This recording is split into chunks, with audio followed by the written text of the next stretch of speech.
안녕하세요. 주식경제 유토피아 주토피아에 오신 것을 환영합니다. 자, 오늘 이제 드디어 9월 증시 전망을 하게 됐는데요. 자, 그동안 제가 대산을 저격하는 영상을 올리느라고 증시 전망을 조금 쉬었는데, 이제 9월 증시 전망을 하기 전에 제가 먼저 8월 결과가 어떻게 되는지 이제 말씀을 드려야겠죠. 뭐 구독자분들은 이미 알고 있지만 뭐 8월의 증시 전망도 제가 뭐 사실상 100% 맞췄죠. 120선을 이탈하지 않으면서 결국엔 61선을 이탈하고 다시 이제 상승하는 모습을 보여줬어요. 자, 그래서 제가 관망을 해야 된다고 8월 말에 말씀을 드렸는데 그것에 대한 결과가 사실상 이미 나왔죠. 그래서 구독자님 여러분들은 이미 그 결과를 아실 거라고 생각을 해요. 자, 그지만 처음 오신 분들은 잘 모르잖아요.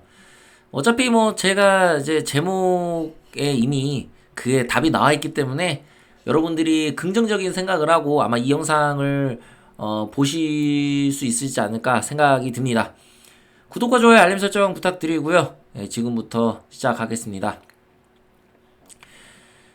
자, 일단 오늘 이제 증시 마감한 거를 제가 봤는데 혼조세를 보여줬죠. 다우존스가 0.33% 오르고 나스닥이 0.02%, 이건 사실상 보합이죠. 그러니까 오르지도 않고 내리지도 않고 이제 그렇게 왔다 갔다 하는 그런 모습을 보여줬죠. 자, 브라질이 1.86% 올랐고 캐나다는 1.25% 올랐는데 뭐 이거는 별로 뭐 신경 쓸 필요가 없겠죠. 세계의 증시의 중심은 어디다? 미국이다. 나스닥과 다우존스가 중심이기 때문에 요 시세를 주목하면 된다, 우리는. 자, 그래서 혼조세를 보여주는 것을 지금 알 수가 있습니다. 자, 뉴스를 몇 개 보면서 이야기하겠습니다.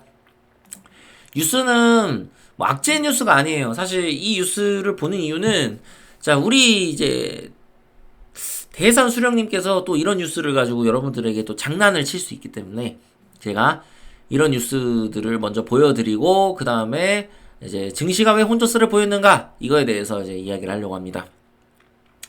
자, 그리고 댓글을 한번 달아주신 분이 있는데 좀 긴 글을 다시면서 이거는 엉터리다, 경제 분석 엉터리고 고등학교 수준도 안 되는 거다 라고 얘기하시고 제가 또 답변을 다니까 도망가셨어요.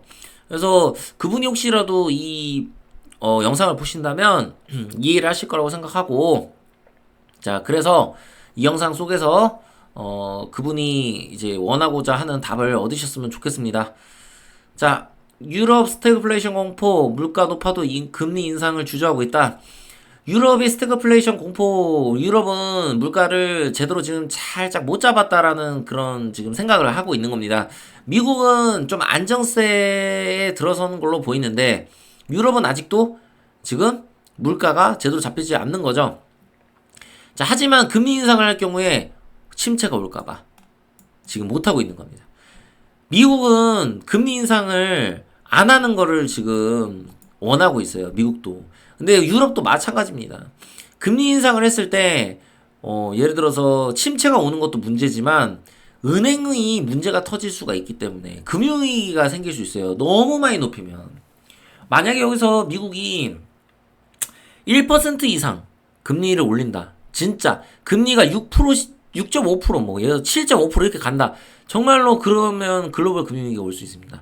근데 지금은 현재 우리가 긍정적으로 볼 수 있는 건 미국의 경우를 제가 말씀드리고 유럽을 설명드리려고 하는 거예요.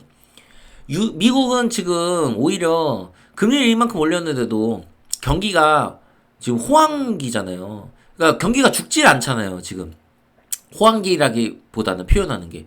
그러니까 통화 정책을 좀 피기가 유용한 겁니다. 근데 유럽 같은 경우는 지금 약간 침체의 시그널이 나오려고 하고 물가도 좀 안 잡혀서 이게 지금 고민이 많은 겁니다. 그래서 유럽하고 미국은 결정적으로 지금 차이가 있고 한국 같은 경우는 유럽보다는 미국과 중국에 밀접한 연관이 있다는 사실을 여러분들이 아셔야 됩니다. 왜?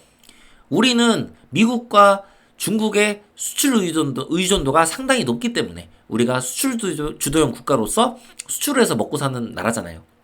그러니까 미국과 중국의 경기, 중국과 어떤 미국의 어떤 금리, 화폐의 어떤 환율 이런 것들이 한국에 가장 많은 영향을 끼칠 수 있는 겁니다.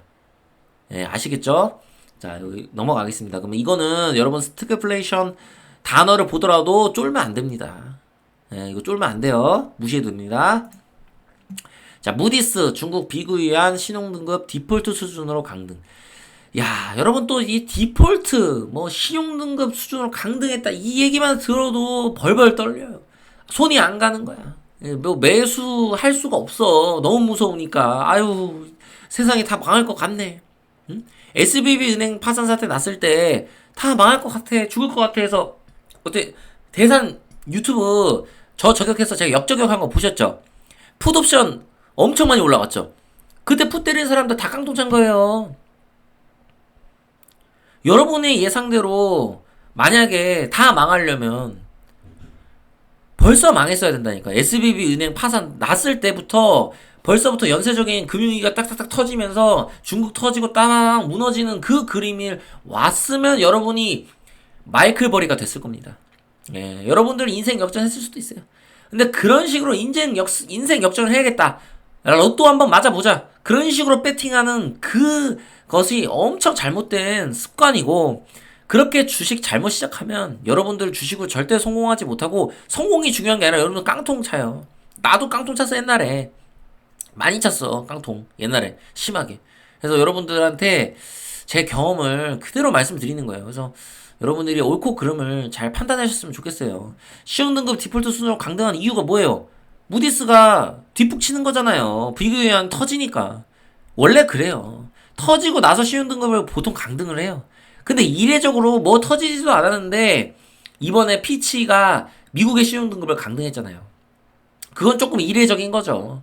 이례적인데 약간 그거는 정치적인 성향도 있는 거고, 약간 너네 이제 함부로 그렇게 앞으로 부채 한도 협상할 때 그러지 마. 약간 이런 경고성인 겁니다. 그거는. 근데 이제 보통은 이런 일이 터지고 나서 뒤늦게 뒷북 쳐요. 시흥등급 강등하고. 왜냐면 본인들도 이걸 예상하지 못하잖아요. 아, 비구현이 뭔지 터질지 아니면 뭐 어디 딴 데가 잘못될지 어떻게 알아요? 이게 터지니까 이미 아는 거지. 어떤 이야기인지 이해가 가시죠? 자, 그래서 요거 끝내고 이제 미국 8월 고용지표 숨고르기 이 기사 같은 경우는 지금 이제 혼조세를 보인 이유, 9월 1일 날 혼조세를 보인 이유를 찾을 수 있습니다. 이 기사를 통해서. 자, 금리 동결 기대감이 커져. 자, 비농업 부분 8월 고용이 18만 7천 명이 증가했다고 나옵니다. 자, 증가했다. 증가했으면 지금 상황에서 제가 뭐라 그랬어요? 이거는 좋은 게 아니다. 연준이 원하는 거는 고용이 그냥 조금 더 약간 고용이 약해지고 실업률이 높아지는 걸 원한다. 제가 그렇게 말씀을 드렸죠. 그쵸? 저번에 대산 어제 그저께 대산 얘기하면서 제가 적용하면서 말씀드렸죠. 자, 이제 8월 비농업 일자리는 전월 대비 18만 7천 개 늘었으며 전문가 전망치 17만 7천 개보다 상회한 수치다. 하지만 최근 석 달 6월에서 8월간 비농업 부분 일자리는 월 평균 15만 개 증가하는데 그쳐 지난해 같은 기간 월 평균 43만 개 증가의 절반 수준도 못 미쳤다. 이 기사를 보고 침체라고 생각하면 안 되는 겁니다. 그거 진짜 하수나 그렇게 하는 겁니다. 침체가 아니라 연준은 지금의 스태그플레이션을 막기 위해서 금리를 올렸기 때문에 그 금리를 올린 효과가 지금 나오고 있는 거죠. 그죠? 금리를 올려서 기업들이 투자를 잘 못하게 되고, 그리고 기업들이 구조조정을 하게 되면서 일자리가 줄어들게 되었다. 그런데 애초에 이제 예상을 했던 거, 저도 이제 그렇게 예상을 했지만 연준은 침체가 올 거라고 예상을 하고 있었습니다. 아, 우리가 이렇게 금리 올리면 침체는 불가피해. 어쩔 수 없어. 근데 예상과 다른 결과가 나온 겁니다. 침체가 오지 않은 거죠. 이렇게 금리를 5.5% 올렸는데 아직도 침체가 오지 않고 경제가 강한 모습을 보입니다. 자, 이거는 호재입니다. 예상치도 못한. 우리가 예상했을 때는 전문가들이 그렇게 얘기했을 때는 다 망한다. 진짜 대공황 오고 끝난다. 경기 침체 온다. 얘기했는데 연준도 그렇게 얘기했지만 결국에 경기 침체가 안 오게 됐고, 제가 7월인가요? 말씀드렸을 거예요. 연준이 선언했다. 경기 침체는 없을 것이다. 그것은 연준의 말을 함부로 하지 않는다, 연준은. 그래서 연준의 말을 우리가 믿어야 된다라고 여러분들 말씀드렸잖아요. 역시 여전히 침체가 오고 있지는 않습니다. 그런데 만약에 고용지표가 이렇게 좋은 모습을 보이면 증시가 우리가 내릴 수밖에 없다고 했죠. 좀 증시에는 안 좋은 영향을 끼친다고 했죠. 근데 이번에 혼조세를 보인 이유가 실업률은 반대로 높아졌기 때문이에요. 자, 실업률이 높아졌기 때문에 고용은 증가하고 실업률은 높아졌다. 이거는 이제 어떤 의미로 해석할 수 있냐? 어떻게 생각해보면, 기업도 좀 괜찮고, 실업률도 높아지고, 이거 나쁘지 않은데? 이거 진짜 솔직히 괜찮은 겁니다, 이게. 오히려. 그러니까 고용하고 실업률이 같이 떨어지게 되면 증시에는 호재가 될지 모르겠지만, 좀 고용은 어느 정도 받쳐주고, 실업률만 좀 높아지고, 이게 오히려 더 좋을 수 있어요. 일자리는 있는데 사람들이, 이제 일을 안 하는 그런 느낌이니까, 그거는 이제 언제든지 사람들이 그 새로운 일자리로 들어갈 수 있잖아요. 그러니까 오히려 이거는 좀 더 긍정적이라고 우리가 생각을 하셔도 될 것 같아요. 그래서 전문가들이 연준이 기대하고 있는 골디락스 시나리오를 충족하고 있다며. 맞습니다. 금리 동결에 힘을 싣고 있습니다. 왜? 이거 실업률 높아지는데 굳이 우리가 금리 인상을 해야 돼? 라고 생각할 수 있겠죠? 그래서 금리 인상을 하면 돼요, 안 돼요? 지금 국제적인 글로벌 경제 상황을 봤을 때 안 되죠. 우리나라도 안 되는 상황이고 중국도 안 되는 상황이고 미국이 더 이상 금리 인상을 하면 안 됩니다. 그걸 연준도 너무 잘 알고 있어요. 그래서 연준이 앞으로 금리 인상을 하는 것보다는 동결을 할 가능성이 너무나도 높습니다. 지금 이 지표를 봤을 때도요. 그리고 여기 보시면 알겠지만 노동시장이 약화되더라도 붕괴되는 것은 아니다. 연준이 다음 회의에서 금리 인상을 할 가능성은 낮다. 저한테 댓글로 제가 고등학교 수준도 안 된다고 하셨던 분 이제 이해가 좀 되시겠어요?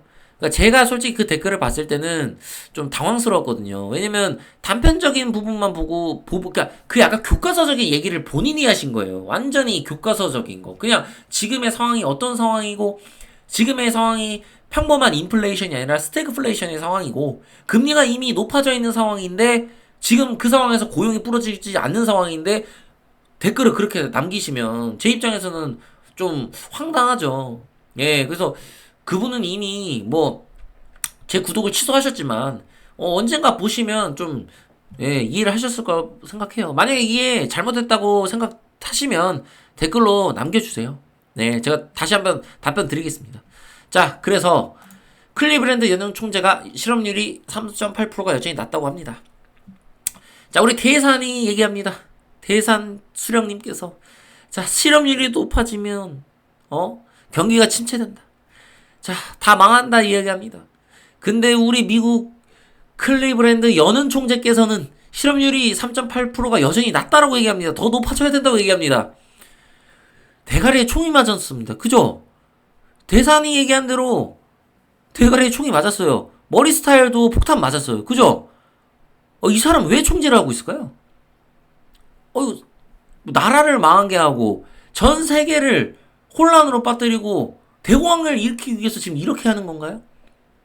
아니죠. 이게 옳다는 거 여러분들 이제 아시겠죠? 제가 충분히 설명을 했으니까. 자, 그럼 클리브랜드 연은 총재가 제정신입니까? 대산 유튜버가 제정신입니까? 여러분들이 한번 판단해 보시길 바라겠습니다. 그러면 대산이 하라 그래요. 미국 가서 연은 총재 하라 그래요. 제발 우리 살려줘. 지금 이 경제 좀 전 세계 경제 좀 어떻게 살려줘봐. 아마 대산 수령님께서 이거 클리블랜드 연준 총재 하시면 우리나라 대통령도 할 수도 있어요. 진짜. 여러분 인정하십니까? 여기까지 하고 바로 차트 분석하도록 하겠습니다. 자, 나스닥 차트 분석입니다. 나스닥이 제가 8월에 전망한 대로 120선을 이탈하지 않았습니다. 제가 절대 이탈하지 않을 가능성이 높다라고 말했는데 제 말대로 100% 맞았죠. 그래서 7월에 강세를 보이고 8월에 조정을 보이고 120선을 이탈하지 않은 상황에서 반등이 나오는 시나리오, 이거는 제가 생각한 최고의 시나리오 중 하나였습니다. 그 최고의 시나리오가 나온 겁니다. 그래서 지금 이미 상승 추세로 돌아선 상황이다. 단기 추세가 상승 추세로 돌아선 상황이기 때문에 제가 이 선 전 저점을 이탈하지 않는 이상 이 상승 추세는 유효하고 이 상승 추세는 전 고점을 돌파하러 갈 겁니다. 하지만 바로 돌파하기보다는 9월에 나올 8월 경제 지표들을 보면서 약간 관망세를 보이면서 여기서 조정받고 급등하는 이런 모습이 가장 이상적인 상황이라고 우리가 볼 수 있습니다. 그래서 우리가 9월 증시는 매우 긍정적으로 보셔야 됩니다. 여러분들이 쫄면 안 돼요. 어떤 돌발적인 큰 악재가 나오고 그럴 경우엔 제가 여러분들에게 뉴스를 토대로 말씀을 드릴 겁니다. 그러니까 여러분들은 긍정적으로 생각하시고 어떤 종목들을 매수할까 하면서 그런 행복 회로를 돌리셔도 돼요. 그런 어떤 행복한 고민을 하시고, 다만 혹시라도 진짜 낮은 가능성으로 문제가 터졌다. 나스닥의 이 전 저점인 몇야 대충 14,570 정도 되나요? 14,570 이 구간을 이탈하는 상황이 혹시라도 벌어진다면 이 확률은 약 10%도 안 됩니다. 그러면 다 던지고 나올 겁니다. 저는 아무것도 안 합니다. 이것만 아니면 얘는 상승 추세 타고 전고점 돌파합니다.